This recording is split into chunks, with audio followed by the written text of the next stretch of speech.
Hello, everybody. Thank you for tuning into the GSMC Hoops and Heels Women's Sports Podcast, brought to you by the GSMC Sports Network. My name is Samantha Genzer. I'm going to be your show host for you guys today. We have a very exciting show for you guys. It is Thursday, June 6th, but I feel like it feels like Friday, and that is confusing with my brain right now. So that's another story. But today we're going to be covering a little preview of the 2024 ShopRite LPGA Classic, the best players in the NWSL season so far, those that are leading in home runs in college softball, the gymnasts competing in the U.S. Olympic Gymnastics Trials, and of course make sure you guys stay to the end to hear about predictions for the NCAA D1 Outdoor Track and Field Championships. Before we begin, I wanted to ask that you guys like and follow the show, and to become a part of our show to tip and donate using the link gsmcpodcast.net. Also, we do get a lot of questions and comments that come from viewers during the show, so to ensure that your questions get read on the air and answered, I ask that you use the link gsmcpodcast.net. This puts your questions at the top of the list so that I see them, and of course, it really does help the show. We really do appreciate all your guys' support. Again, the link is gsmcpodcast.net. Now, let's get started. I hope you guys enjoy today's show. So, we're going to be starting today's episode with predictions and a little preview of the 2024 ShopRite LPGA Classic. I was about to say U.S. Women's Open. I'm like, nope, that already took place. So, the Classic will start tomorrow and will be going till the 9th. The Classic is shaping up to be an exciting tournament with several top contenders poised to make significant impact. The competition will take place in New Jersey, just outside Atlantic City, not Atlanta City, my bad. The U.S. Women's Classic was a week ago, which took place at the Lancaster Country Club, and for the Classic this weekend, the course is pretty much the exact opposite as the one at Lancaster. The Seaview Resort is a historic golf venue. The majestic white hotel sits above 36 holes, designed by two of the great architects of the golden age of golf courses.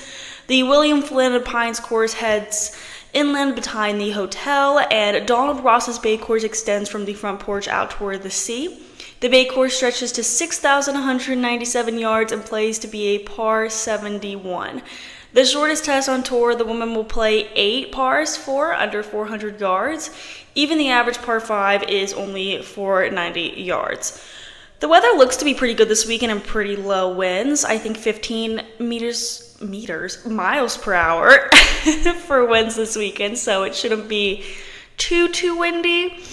After a brutal week in Pennsylvania, these women's will be in full attack mode. A field of 144 players will be cut to the low 65 and ties after 36 holes. The purse is $1.75 million, and first place receives a check for $262,500. In more ways than one, it certainly is a reality check, as the winner a week ago in Lancaster, Yuka Sasso, won over $2 million for her winning efforts. The average winning 55-hole score is 14 under par for the last decade. 6 of the last 10 winners are major champions, and that aligns with our 2-time winning handicapping strategy. So let's talk about some predictions, some betting odds, so you guys can make some smart bets here. Okay, so in my opinion, the best bet to win is Ayaka Ferru. Ayaka Ferru has shown excellent form in recent tournaments. As of 2023, she had multiple wins on the LPGA Tour. She finished in 6th at the Open this last weekend and is top 10 in the field for approach play and putting. Consistency in top-tier events is a good indicator of potential success in future tournaments like the ShopRite Classic. Her ability to adapt in different courses and conditions is another vital factor here. Also, Ferru possesses a well-rounded game with particular strengths in areas critical for success in golf, such as driving accuracy, putting, and course management. These skills are essential for tackling the specific challenges of the Stockton Seaview Hotel and Golf Club. But I do want to say that we have seen in the U.S. Women's Open last weekend that Nelly Korda, the number 1 professional women's golfer right now, did not have a good weekend, and that could be the same for Ferru. So my point here is that golf competitions often have surprises in the results. If you have a bad weekend, you could just be totally not doing good on the scoreboard, I guess. In golf, I feel like it reflects a lot in golf, so that's just something to put out there. That I would not bet your entire bank account on one person in this competition. Now, for the best head-to-head bet, I have Marina Alex over Jenny Shin. Alex has finished top 20 in 4 straight sets. Oh my gosh, I'm sorry, I'm about to sneeze. 4 straight sets on the Bay course. Accuracy over length, Alex's game is well suited for the rigors Ross presents near Atlantic City. Shin has a couple of top 10s in Seaview in their last 2 starts, but I worry about how her... I'm so sorry, guys. I had to sneeze. Sorry, guys. Like I said, she had a couple of top 10s at Seaview in her last 2 starts, but I do worry about how her putter is performing right now. She survived Lancaster Country Club, but that was a 2-putt test. I don't believe she can capitalize enough to cover Marina's many years of solid starts down the shore, in my opinion. And then here's the best bet of the week. Alban Valenzuela to finish top 10. Valenzuela is first in the field on approach. Over her last 2 starts at the ShopRite, she has finished 6th and 4th. She excels at Seaview because she hits a ton of greens and regulations. She's impressive overall from the tee to green, ranked 2nd, and in the past 2 years, she has also putted well. Her consistent performances at Seaview, coupled with her strong recent form, makes her a solid choice for a top 10 finish. Also, her ability to handle the nuances of this particular course, where precision and steady putting are crucial, enhances her chances of securing a high placement in the tournament. I have a lot of confidence in her. I think she's going to be coming out here with a lot of surprises and be impressing a lot of people. And then here are some other people I recommend watching. Of course, Hannah Green. Guys, I'm a huge fan of her. Hannah Green is a player to watch at the ShopRite LPGA Classic for several reasons. As a major champion, having won the 2019 KPMG Women's PGA Championship, Green has demonstrated her ability to excel under high-pressure conditions. Her strong iron play is particularly well suited to the Seaview Hotel and Golf Club, where precision and accuracy on the greens can significantly impact scoring.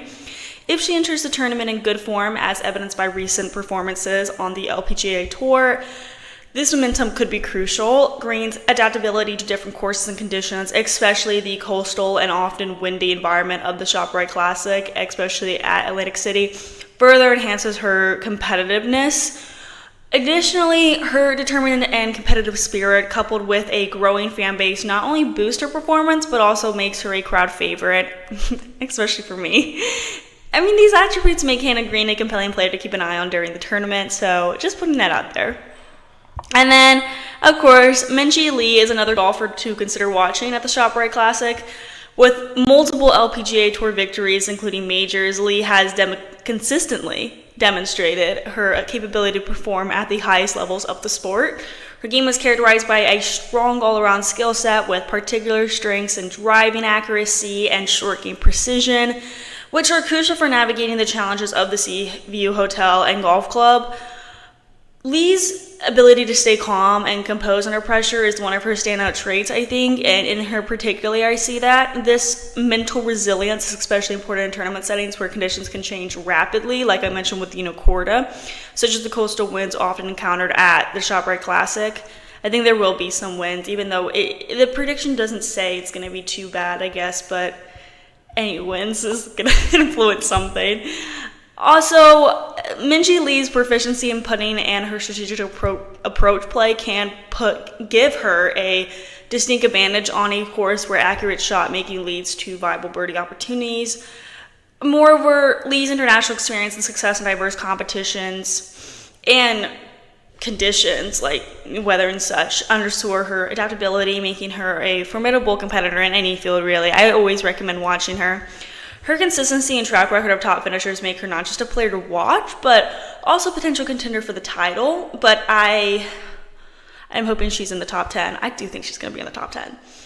Okay, also, MG Hee. While perhaps not as widely recognized as some of the top stars on the LPGA Tour, she possesses unique strengths that make her a player to watch at this classic. As an emerging talent, MG Hee brings fresh energy and a new style of play that can be both exciting for spectators and challenging for competitors.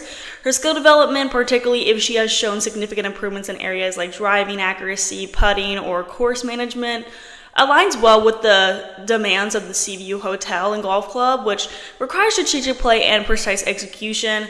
Also, her adaptability rapidly on the tour suggests potential for surprising breakthroughs and notable performances.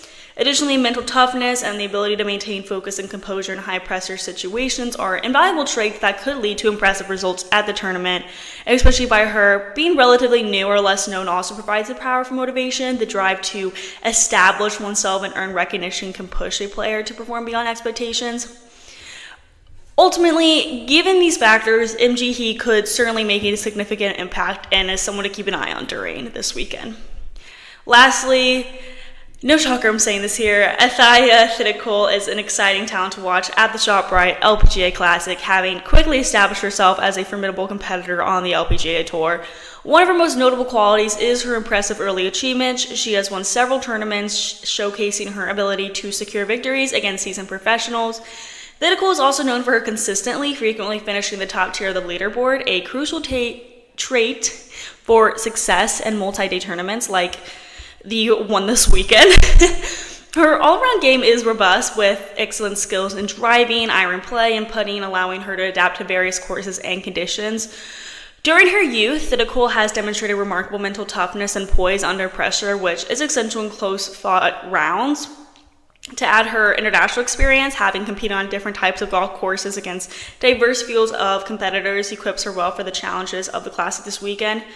Thitikul's blend of skill, consistency, and mental strength not only elevates her profile, but also adds an exciting dynamic to the tournament, making her one of the promising talents to keep an eye on. She also did very well last weekend at Lancaster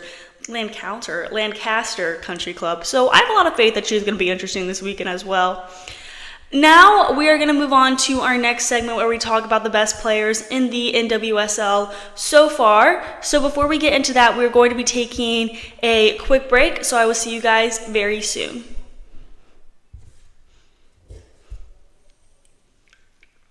I feel like I'm losing my mind.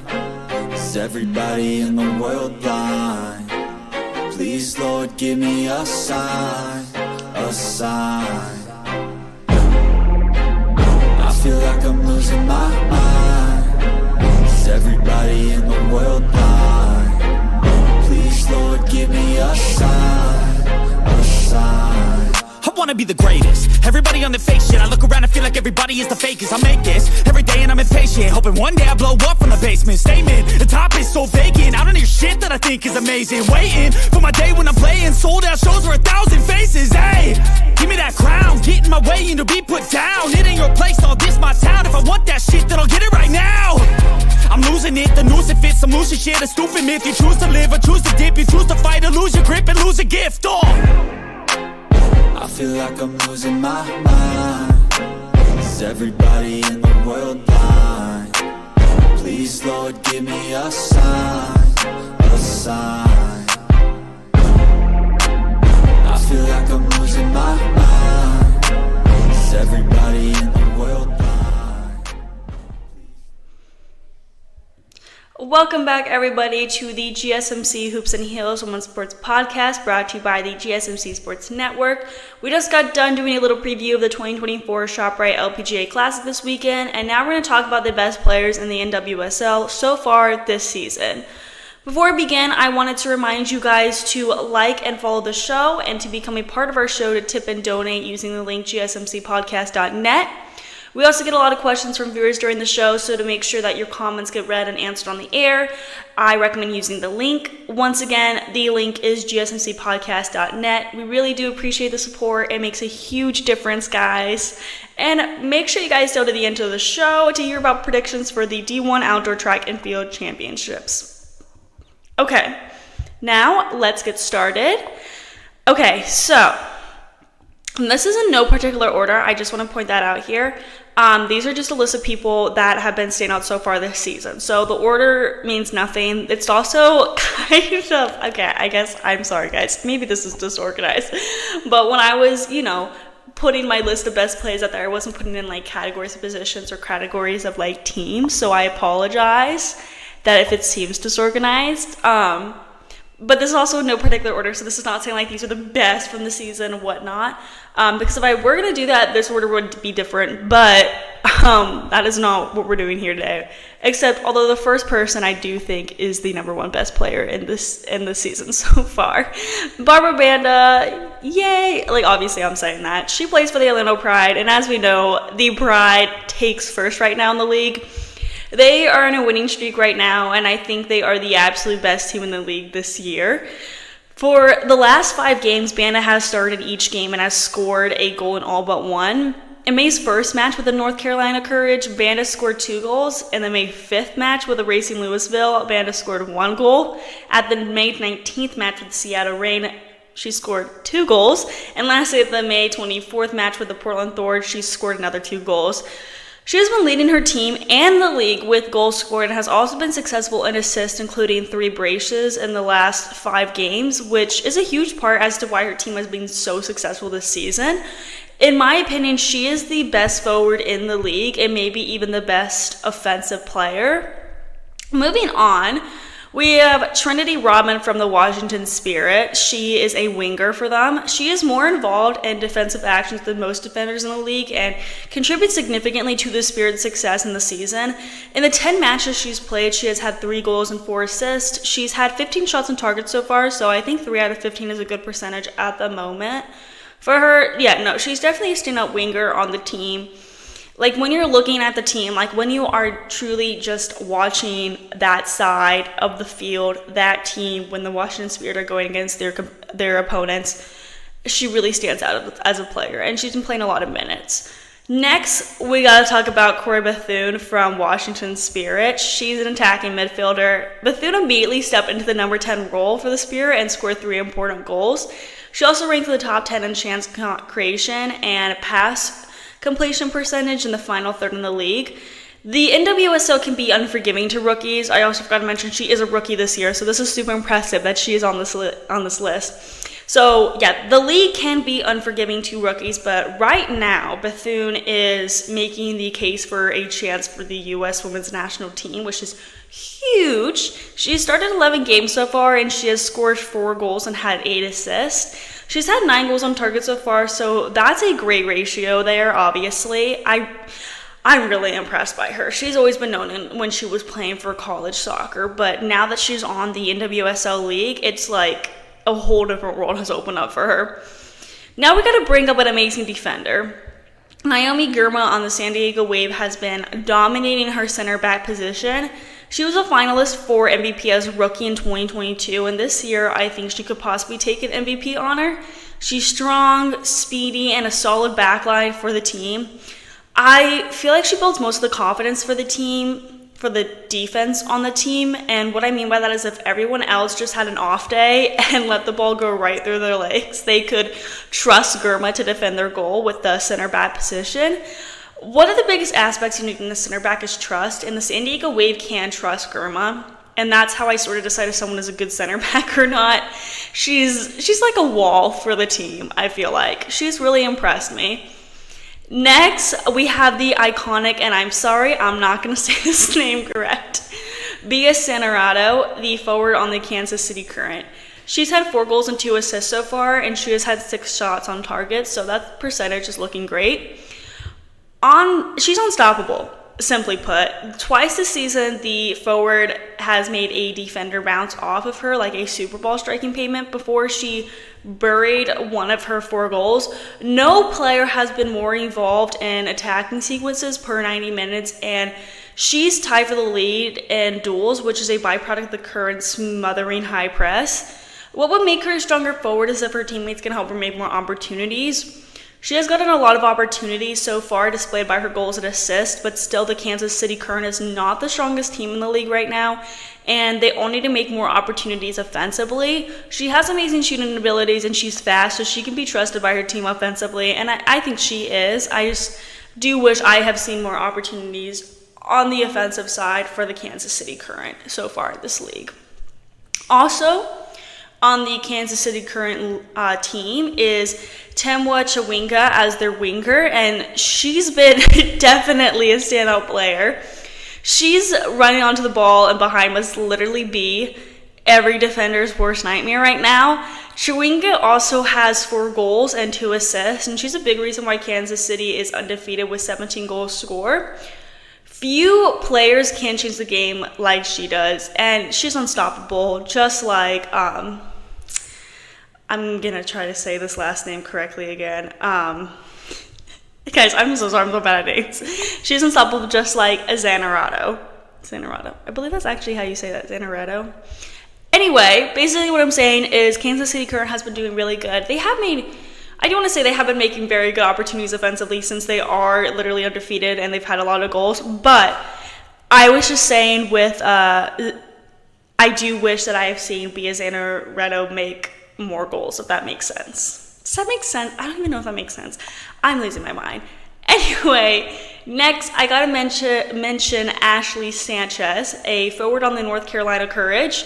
She started all 11 games for her team and scored 1 goal and had 3 assists. When comparing her to the other forwards we talked about in the segment, it seems like she isn't one of the best forwards in the league.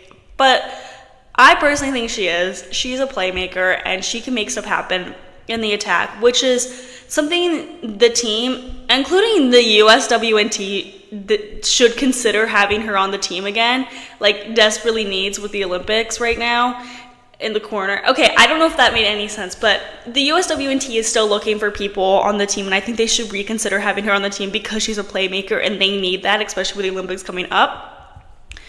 But also, I was saying that in the league, in the NWSL, I think she's one of the best forwards because she's a playmaker. Even if she is not scoring 1,000 goals in one game, she is helping her teammates score a bunch of goals. She's contributed a lot to assists, so she's been making stuff happen. Moving on to Taylor Flint, a star midfielder for the Racing Louisville. She received Team of the Month honors for her hot start to the season, as announced by the league in the beginning of May. She was named to the league's best 11 for the month of March and April after a standout 7 games, playing every minute while helping Louisville club to its first 6-match unbeaten run. She also ranks first in the NWSL in block shots, interceptions, and tackles, 1. Second in duels, 1. Fourth in aerial duels, 1. And 5th in possession recoveries among non-goalkeepers. She's also 3rd on the team in progressive passes and shots on target. Because of her impressive seasons, Flynn has made 12 appearances in the USWNT, scoring 2 goals and helping the Stars and Stripes to a CONCACAF Women's Championship in 2022. She's always been an amazing player, and this isn't shocking that she's on this list, that she's one of the best players in the league so far. She just always is here as one of the best players. Same with Barbara Brando. Like, they're always going to be one of the best players in the league. Now, we got to mention another defender here, and I wanted to put some spotlight on the defenders from the Orlando Pride because they wouldn't be in the lead right now if they didn't have an unbreakable defense. The 2 defenders on the Pride that really stand out to me are Emily Sams and Kylie Strom. Sam started the season playing her usual position at center back, but she shifted the last few matches to an outside fullback she's really thrived in that role, underscoring her versatility as a player. Getting involved in the attack while also being 4th in the league in tackles won and the defensive 3rd goes to show just how versatile she has been for this team. And then you can't forget the absolute screamer she scored against the Seattle Reign for her first goal with the Pride, which is insane. Kylie Strom, who played all last year as a left back and thrived there, having a career year in 2023, is another standout so far this season. Much like Sam, she shifted inside to play alongside Raphael at center back, and she continues to be a massive presence in defense and offense, often being the initiator of plays down the other end of the pitch. In Strom's stead, Carrie Abello has locked down the left back role, leading the team in tackles and sitting 12th in all of the NWSL in that stat. Lastly, I wanted to mention 2 standout goalkeepers in the NWSL. Anna Morehouse from the Atlanta Pride has been the self-proclaimed tree to the cuties for the back line. She's leading the league in clean sheets and 3rd in goals conceded. She has helped make the Pride defense one of the toughest to break down this season, giving their first place position in the league at the moment. It hasn't just been her shot-stopping ability that has been impactful, it's her ability to coordinate and manage the defense in front of her as well. As the tree, she helps the defenders and even midfielders in front of her stay rooted in their communication, making sure everyone is on the same page as they build out the back. With the way the Pride like to play, her position is one of the most influential in terms of building into the attack, whether it's simple passes into the defensive line or a boot downfield. Each decision she makes plays a part in how the Pride decide to attack, is what I am saying here. And I think that she is the best goalkeeper in the league right now. But following in second, the other goalkeeper I wanted to mention is Casey Murphy for the North Carolina Courage. I apologize right here. The picture has Orlando Pride. I'm sorry. It's been a long day. We're all human. We all make mistakes, guys. I'm very sorry. But she plays for the North Carolina Courage, not the Orlando Pride. During last year's season, she made 20 starts, collecting 9 clean sheets, and made 46 saves, and then was named to the NWSL Best 11 for the month of June. During this year's season, she has still been the same dominating goalkeeper for the league alongside Morehouse. She's had 4 clean sheets so far and 29 saves. She's a hard defender for the North Carolina Courage and has really taken leadership on the field for the team. Now we're going to move on to our next segment where we talk about the college softball's all-time home run leaders. Before we get into that, we're going to be taking a very, very short break, so I will see you guys very soon. Looking for your daily fix of sports talk without having to pay for it? GSMC Sports Network is available on YouTube. Just search GSMC Sports Network.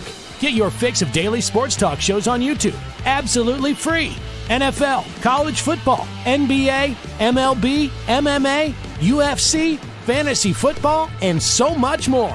GSMC Sports Network has shows running all day long, with new sports shows starting every 2 hours. Just like on your favorite cable sports channel, except GSMC Sports Network is absolutely free. Just search GSMC Sports Network on YouTube to catch one of your new favorite shows, like the GSMC College Football Podcast, Chip Shot Football Podcast, Hoops and Heels Women's Sports Podcast, GSMC Basketball Podcast, and so many more. Check it out for yourself. GSMC Sports Network, now available on YouTube absolutely free. Search GSMC Sports Network on YouTube right now. Welcome back to the GSMC Hoops and Heels Women's Sports Podcast, brought to you by the GSMC Sports Network.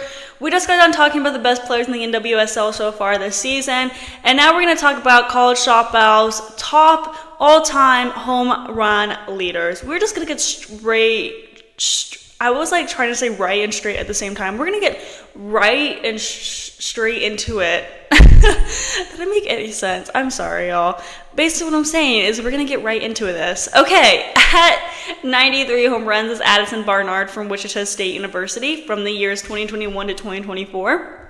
In her freshman year, she was named to the American Athletic Conference All-Academic Team and the Athletic Director's Honor Roll.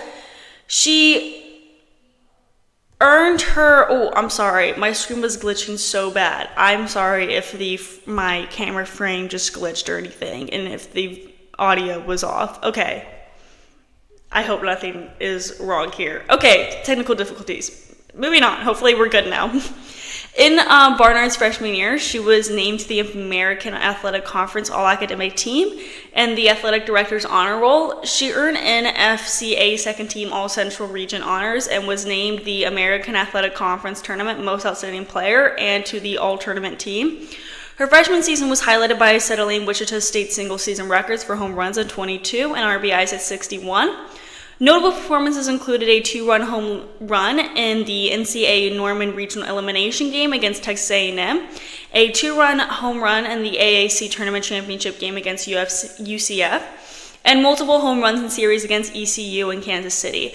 As a sophomore, she finished the season second in the nation in home runs at 33 and third in RBIs at 84, becoming one of the only 2 players in the country to hit 30-plus home runs in 2022. Her senior season statistics were remarkable. She hit a career best .397 with 12 doubles, 24 home runs, 10 stolen bases, 10 runs scored, and 48 RBIs. She was named the American Athletic Conference Championship Most Outstanding Player after hitting 7 for 9 with 6 home runs, 6 walks, and 13 RBIs in 4 games, setting tournament records for home runs and RBIs. Notable performances included hitting a first-inning 2-run home run in the semifinals against Florida Atlantic, a go-ahead grand slam against Tulsa, and a 4-for-4 game with 3 home runs and 5 RBIs against UTSA. Lauren Chamberlain from the University of Oklahoma has a total of 95 home runs in 220 games from the years 2012 to 2015.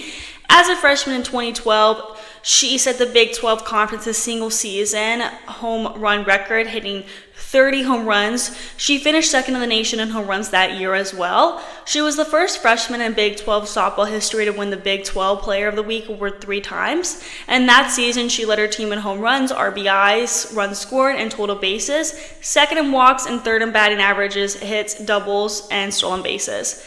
In 2013, Chamberlain led the nation to 4 statistical categories, including home runs per game, slugging percentage, and runs per games. She ranked in the top 10 nationally in 4 other statistical categories, including on-base percentages and batting averages. In 2014, Chamberlain only played in 39 games after she suffered a back injury in March and had a partially torn right PCL in May. In the game she did play, though, Chamberlain hit 12 home runs and led her team in on-base percentage and walks.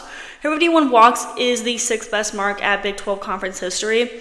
Despite the time missed due to injury, she was named a third-team All-American after the season. And honestly, she probably would have gotten more home runs if she didn't have that injury. Entering 2015, Chamberlain needed 18 home runs to tie the all-time record. She led the team in 6 statistical categories, including runs, RBI, slugging percentage, and on-base percentage. She led the Big 12 Conference in on-base percentage, slugging percentage, walks, and runs per games. On April 30th, 2015, Chamberlain hit a grand slam in a game against North Texas pitcher Kenzie Grimes. With the home run, the 91st of Chamberlain's career, she moved into the sole possession of first place all-time on the NCAA career home run list. Following her senior season, Chamberlain was nominated for the Honda Cup Award and was named the Big 12 Conference Female Athlete of the Year. Obviously, next up, this is no shocker here. Tari Jennings from the University of Oklahoma has a total of 98 home runs in 249 games. She is currently still playing for Oklahoma and has been doing great in the World Series. We've talked about her multiple times. I'm excited to see how she does this weekend.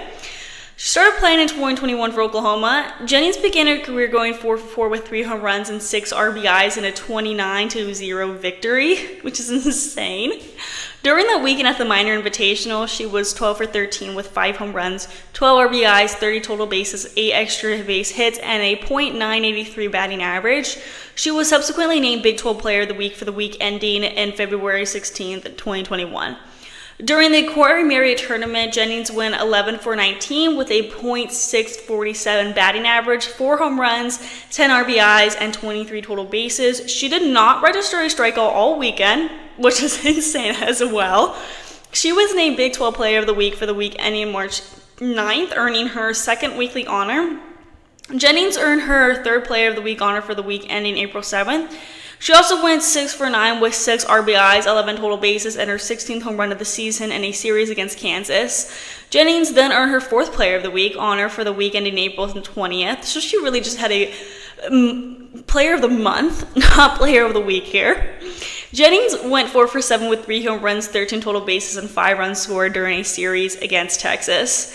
Now, during the regular season, she ranked first in the Big 12 Conference in runs scored at 60 and RBIs at 72, and tied for first in doubles at 14 and ranked second in hits at 6. She finished the 2021 season with 27 home runs and led the nation with 92 RBIs. She was also one of the only 2 freshmen in the country named a top 10 finalist for the USA Softball Collegiate Player of the Year. During her sophomore year in 2022, she batted .385 with 24 home runs, 72 RBIs, and a .888 slugging percentage. Her 24 home runs ranked her 4th in the nation, while her 72 RBIs tied for 3rd in the NCAA. Now we got, moving on to 100. More than 100 home runs. We have Carly Spade with a total of 103 home runs in 225 games from the years 2021 to 2024, playing for the Miami Redhawks. In 2021, Spade played in 50 games, making 48 starts. She earned first-team All-MAC honors and was named MAC Freshman of the Year and first-team in FCA All-Region. She finished the season with a .403 batting average, 17 home runs, and 49 RBIs, ranking 4th in school history. Her 17 home runs set a Miami record, and her .403 batting average was the 4th best for a single season in Miami history. She recorded 19 multi-hit games and had a 19-game hit streak during the season, with notable performances including 2 home runs versus Buffalo and at NIU, and a season-high 4 RBI versus Buffalo. In 2023, Spade played in and started all 59 games, earning Academic All-MAC, NFCA All-Region, Academic All-District, and MAC All-Tournament team honors. She was named the MAC Tournament MVP and First Team All-MAC, or MAC. I realize I say MAC, but it's also MAC. People pronounce it differently. I don't know. I always say MAC just because it's easier, and also because it's a makeup brand, so it's easier to remember.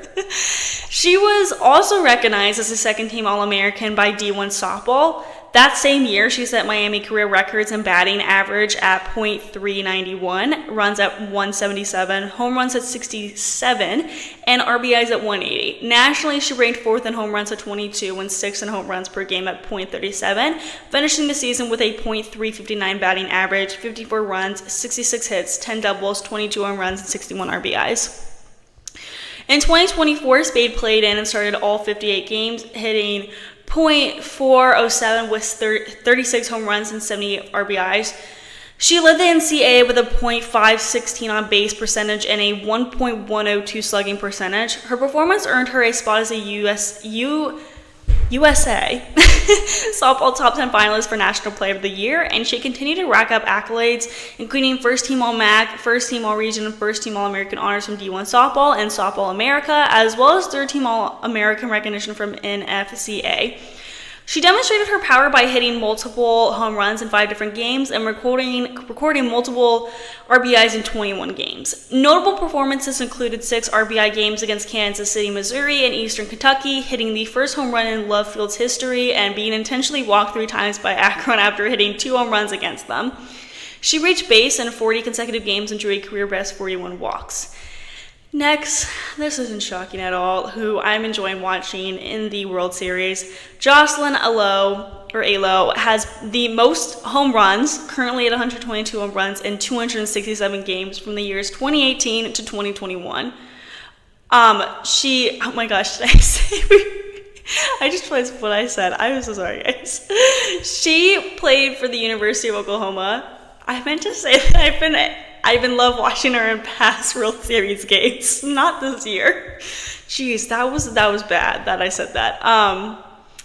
Because the World Series are happening right now, especially the finals, and University of Oklahoma is in the finals. I have been very much watching a lot of highlights from past World Series, and seeing Jocelyn Alo play has been very fun to watch because she's an amazing hitter. But no, she's not playing in this World Series. Unfortunately, she is not on the team anymore, not in college anymore. So anyway, during her freshman year in 2018, Alo started all 62 games. She led the nation in home runs at 30 home runs per game, and total bases at 170, led the team in batting average at .42, RBIs at 72, and walks at 14. Her 30 home runs tied the Oklahoma single-season record and the NCAA Division I freshman single-season record.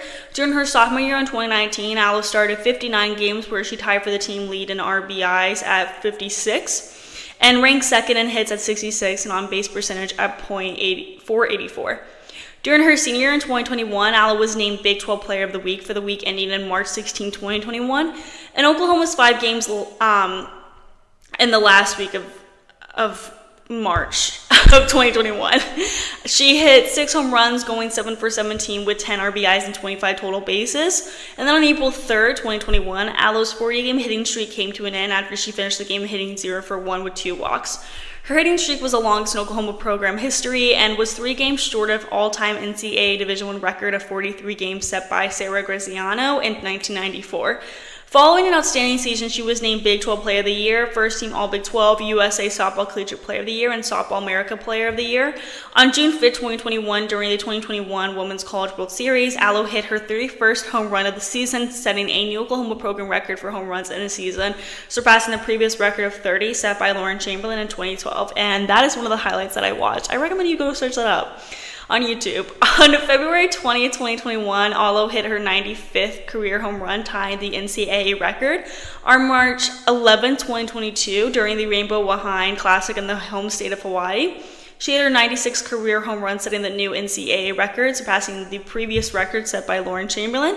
She became the first player in NCAA Division I history to record 3 30 home run seasons.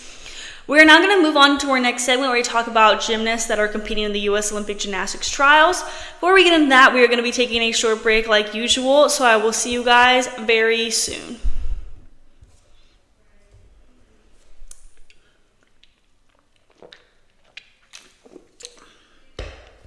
For the best and latest podcasts available anywhere, go to the podcast app on your cell phone and type in GSMC to access free content-rich podcasts on health and wellness, book reviews, sports, entertainment, relationships, social media, movies, technology, finance, and even weird news. Subscribe and download the GSMC Podcast Network's family of shows, available everywhere podcasts are found.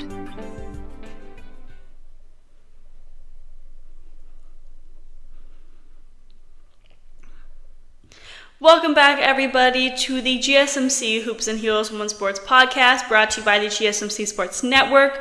We just got done talking about those that have had the most home runs in college softball, and now we're going to talk about the gymnasts that will be competing at the U.S. Gymnastics Trials.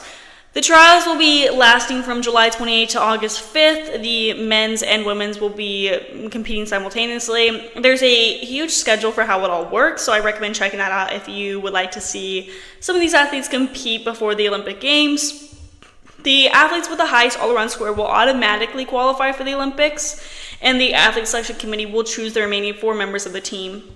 During yesterday's show, I went over some of the people that qualify for the trials, and I talked about who I think is going to achieve the highest all-around score. Spoiler alert, I think it's going to be Simone Biles.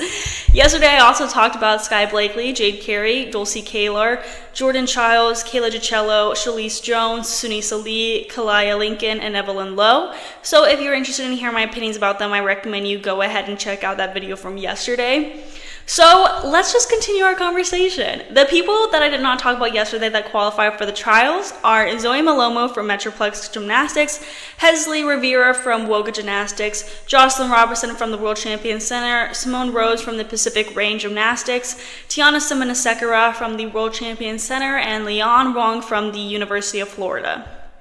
Starting with Zoe Malomo. Oh my goodness. Okay, there we go. I'm sorry. My screen keeps glitching and I'm like freaking out over it. Okay, starting with Zoe Malomo. She placed 11th in the Xfinity US Gymnastics Championship, so she was literally right there with getting in the top 10. She is particularly skilled at vault and bars, but her quote-unquote weaker events are the beam and floor, and this is an issue because the US team will probably take Simone Biles, who is known for her amazing level of difficulty and performance on the vault, as well as literally everything else, and they need someone who can carry even more on the bars and floor, and I don't know if Malomo is the right person for this. I don't know. I just don't think that this is going to be her year that she's going to make the Olympic team. I think she may be considered for an alternate position, and maybe she will end up being an alternate. But there are just so many amazing gymnasts that are kind of outperforming her in some of these competitions and are more standout competitors that I think have a better chance of being alternates than her, if that makes sense. Moving on to Hesley Rivera, she has impressed me so much recently. I really think she may be put as an alternate and possibly considered for the Olympic team. She finished in 6th in the all-around at the Xfinity Championships last weekend. The events she really dominated were the beams, bars, and vault, and her level of difficulty is great, which looks very promising to the selection committee. What does alarm me is that last year at the Xfinity Championship, she won the all-around gold as well as titles on the uneven bars and balance beam, but she did not go to the Olympics at all, even as an alternate. But she was 12 years old at the time, I believe, so that makes sense that she wasn't on the team, I guess. She's 16 years old now, and so she's still super young. So I don't think she'll be considered for the team, but rather maybe as an alternate. Whether or not she's on the team this year as an alternate, I think that if she continues training at this level, she will be on the Olympic team in the 2028 Olympics for sure. Jocelyn Robertson. I absolutely love her. She is so little yet powerful. She reminds me so much of Shawn Johnson. I'm really hoping that she's going to be picked as an alternate. I don't think she will be picked for the team though. At the Xfinity Championship, she literally flew on the bars and did amazing on the vault and floor. She literally flies in the air and has so much power. She also is super creative and performative, which sets her apart from a lot of the other competitors. She finished in 10th last weekend, which was a good spot, but I don't think it secured her spot to be considered at the moment for the Olympic team. You never know at the trials. She also has never been to the Olympics before, but she did achieve a third place finish in the all-around at the Winter Cup in 2022. Next, we have Simone Rose. She is 16 years old, and just like Rivera, I don't think she's going to be considered for the Olympic team because of her age. Also, yesterday when I talked about Dulcie Kaler, who is 16 years old, I said basically the same thing, but because I also mentioned her age, it seems Kaler has a lower level of difficulty, which has put some of her scores down despite performing flawlessly. And that kind of goes the same with Simone Rose. She doesn't have the same level of difficulty as some of the other people going to the trials, which will be a disadvantage for her. But at the Xfinity Championship, she placed 12th, and the level of difficulty on the bars and floors was really good. Her level of difficulty for both was 5.4 for one day and 5.3 for another day, so that was where a lot of the other competitors that placed and the top 8 were around relatively. So because of that, I think Rose has a bit more of a chance to be considered for an alternate position rather than Dulcie Kaler. Still, I don't know. I'm very much rooting for these 16 years old going into these competitions, but this is going to be a huge year for all of them. You have to remember that. This is a huge time for them. This is going to be a moment where they can prove themselves, and hopefully they can maybe get a spot as an alternate, but you have to remember how competitive it is to get an alternate position as well, because you can only have 4 alternates. Next, we got Tiana Suminasegura. I really think she's going to be an alternate on the team. She finished in 9th last weekend. She is particularly known for the floor, and I feel like the selection team may consider her as an alternate for that event. She was not at the previous Olympics, but she trains for the World Champion Center, and so she's training with Simone Biles and Jordan Childs, and she has built on some of their skills that have proved her to be a good contender for the Olympic team last weekend. She is beautiful and very artistic-y and has beautiful feet and long legs. If the USA team wants to go for more dynamic and diversity in their team, she would be a really good asset. And what I mean by that is you have people like Simone Biles who are more muscular and tiny, whereas Tiana Suminasegura is very much longer, beautiful feet, beautiful legs, like a dancer. And if you want to have that dynamic and versatility, I think it would be great to consider both of them on the team, if that makes sense. Lastly, we have Leanne Wong. She placed 8th in the all-around last weekend, and I really think she's going to be considered for an alternate position and maybe even be considered for a spot on the team. Also in February of this year, she scored a perfect 10 against LSU and earned the title of SEC Gymnast of the Week.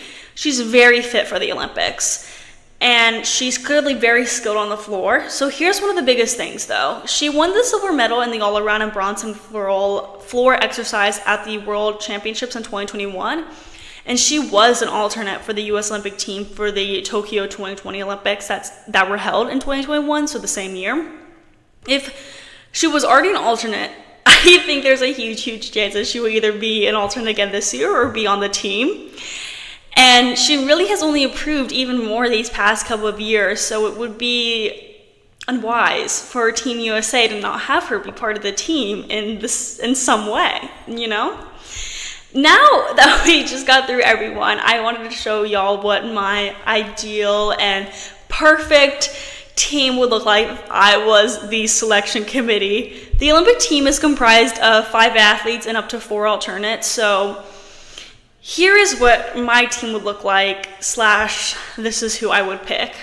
For the actual team, I would first have Simone Biles. Imagine if I didn't say Simone Biles. Imagine if I just didn't have her on my team at all. That would be really funny. I feel like that'd be kind of like a plot twist.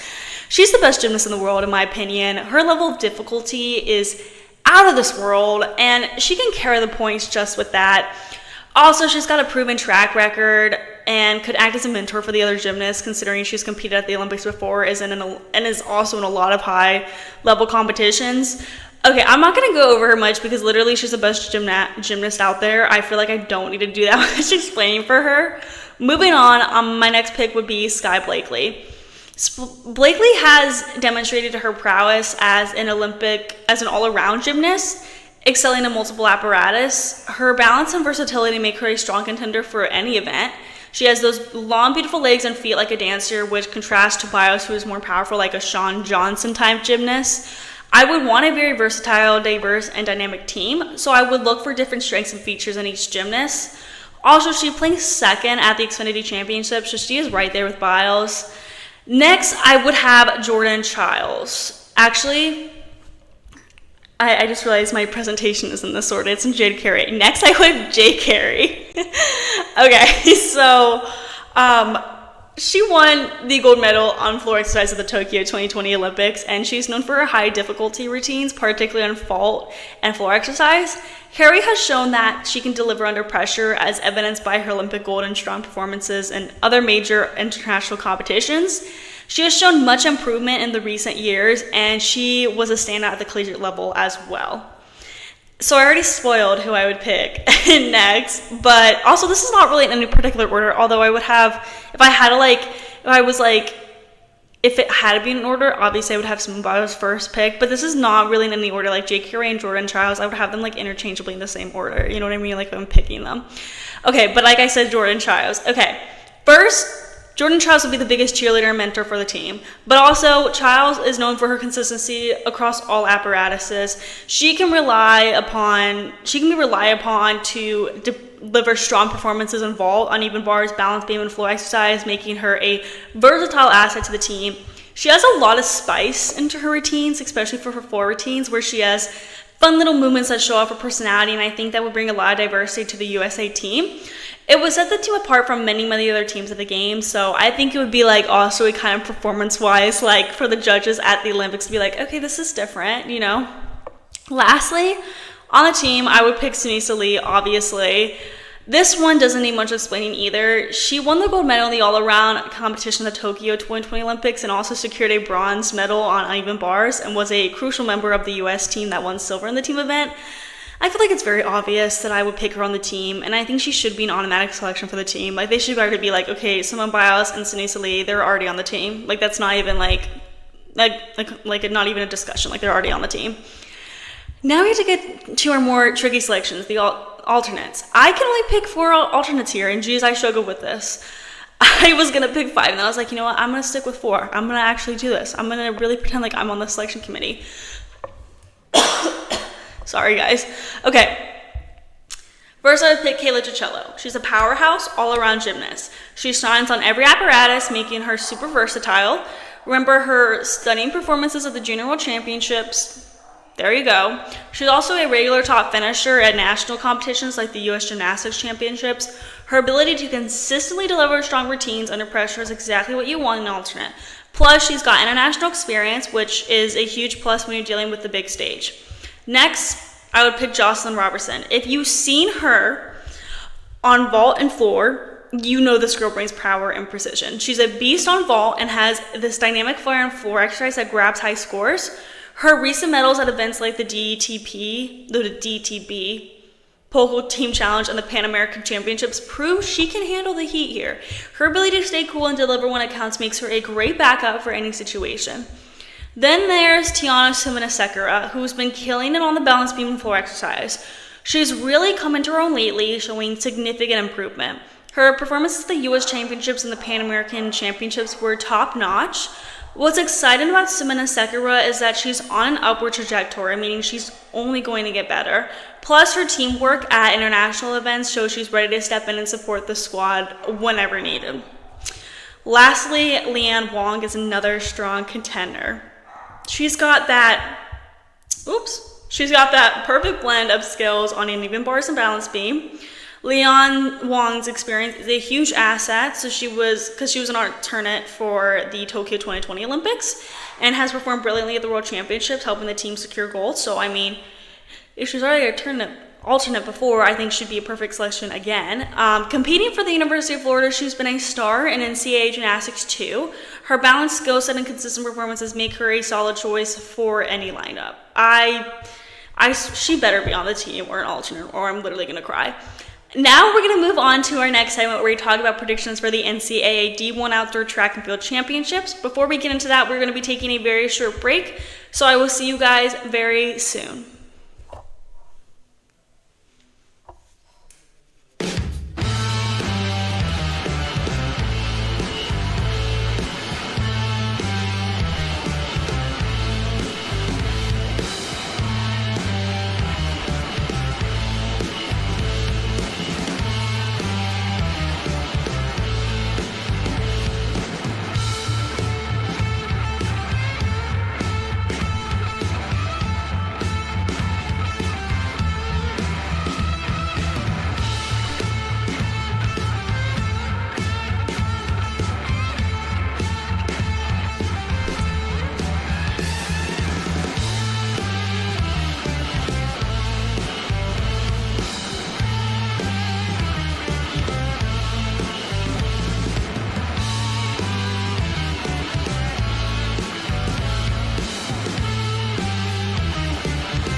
welcome back to the GSMC Hoops and Humans Women's Sports podcast, brought to you by the GSMC Sports Network.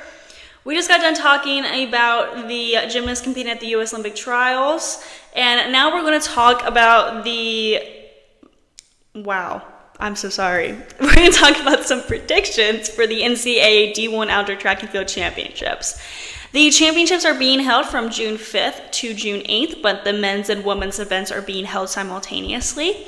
So the first day for the women's events is tonight at 8:30 p.m. Eastern Time, so you should catch that after the show today. And then the second day for women is being held June 8th at 5:30 p.m. Eastern Time.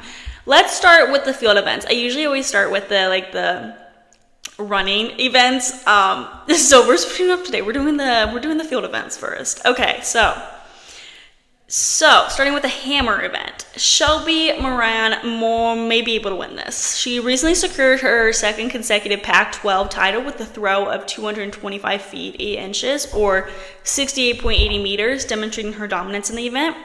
Moran's consistency and continuous improvement are evident from her top performance at the Trident Invitational, where she achieved a throw of 65.31 meters.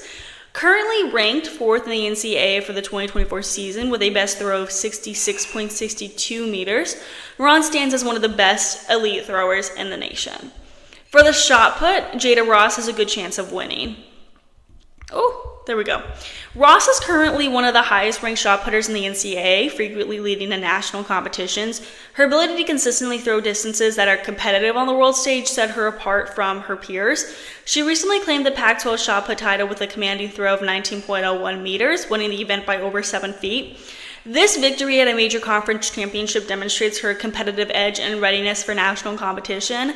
Her participation in high-level competitions, including the NCAA U23 Championships and the USA Championships, has provided her with valuable experience competing against top-tier athletes.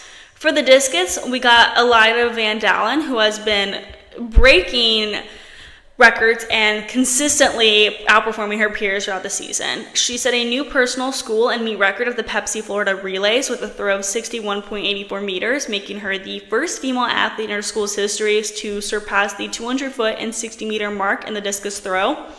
Her achievements don't stop there. Van Dalen further improved her personal best to 62.23 meters at the Trident Invitational, solidifying her position at the top of the NCAA rankings for 2024. This consistency in breaking records and improving her performance underlines her exceptional skill and preparedness for high-stakes competitions. Next, we have Leanna Davidson for the javelin. She recently secured her 4th javelin title of the season at a Tom's Jones Memorial with a throw of 57.26 meters, showcasing her consistent top-tier performance and ranking second in the nation. Davidson's impressive achievements include a season best throw of 57.89 meters at the SEC Outdoor Championships, where she successfully defended her title, making her the first Texas A&M female athlete to repeat in the javelin event and the first women's competitor to secure back-to-back crowns in the event since 2010. Her track record also includes, oh my gosh, wait, that's kind of funny, track record. That's a funny pun, right? Okay. Anyway, her track record also includes a silver medal at the NCAA Outdoor Championships with a personal best mark of 58.78 meters. Moving on to the pole vault, Hannah Mole. Hannah Mole has had an exceptional season, highlighted by her first NCAA title in the pole vault at the 2024 Indoor Championships, where she cleared 4.60 meters. This victory marked the first individual NCAA track and field title for the University of Washington women since 2012. Mole's consistency and ability to perform under pressure were further showcased at the Mount Sac Relays, where she set a new meet record with a vault of 4.60 meters again. Additionally, her international experience, including winning gold at the 2022 World Junior Championships with a clearance of 4.35 meters, adds to her competitive edge and mental fortitude. Okay, Akelia Smith for the long jump. Smith, a standout at the University of Texas, secured the NCAA outdoor long jump title in 2023 with a remarkable leap of 7.08 meters, the second best mark in collegiate history.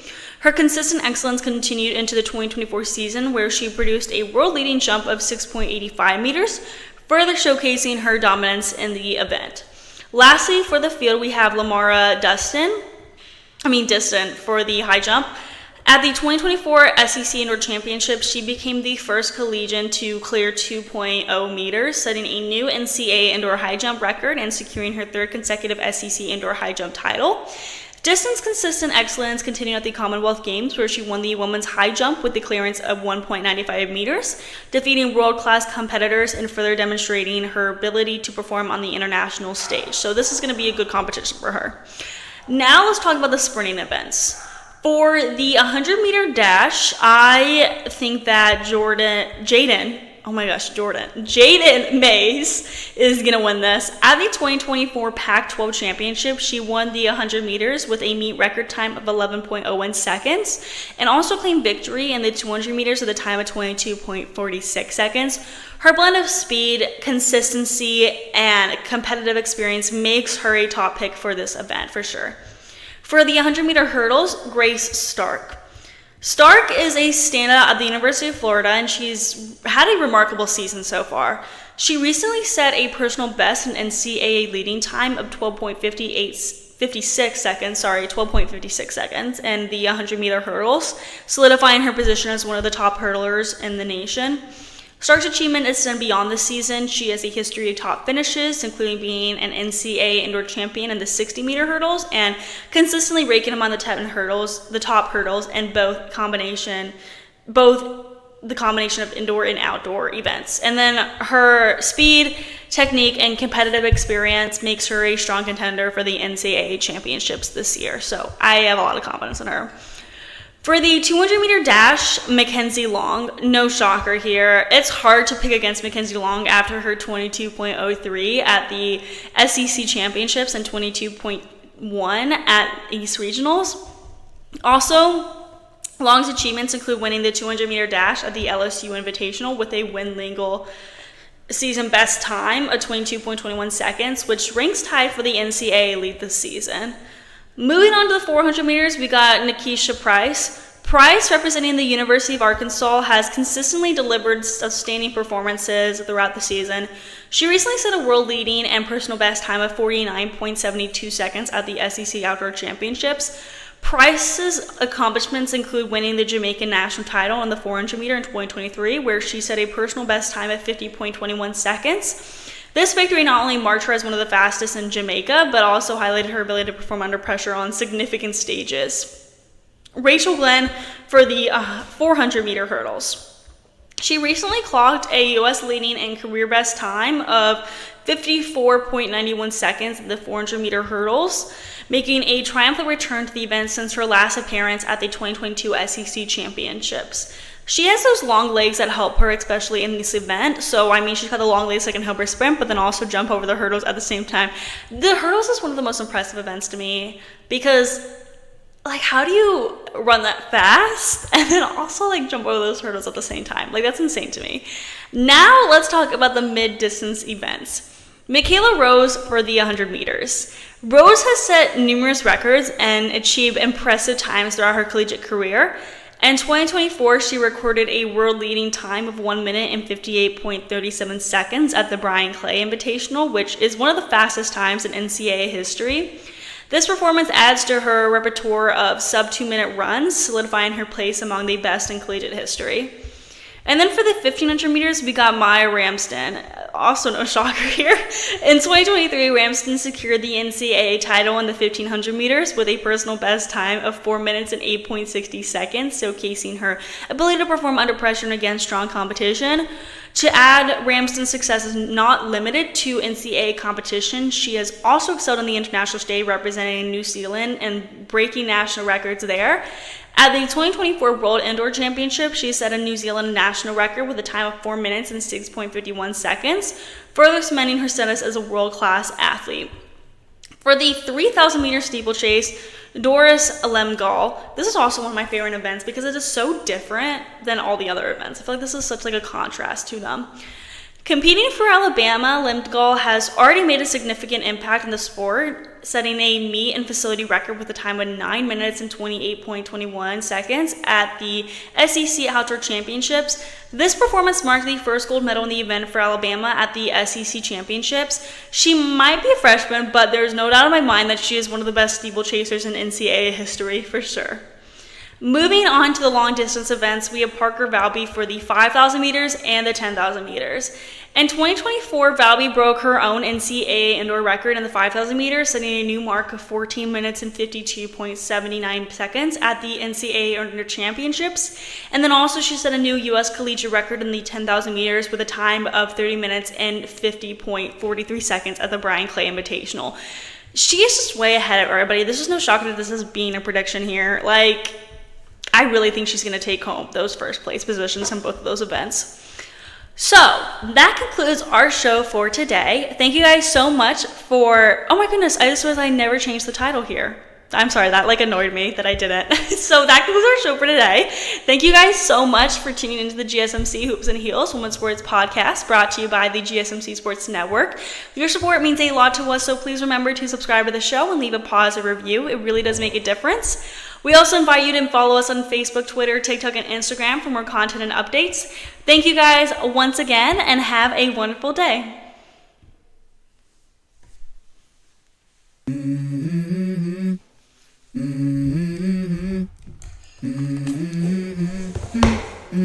Let's go.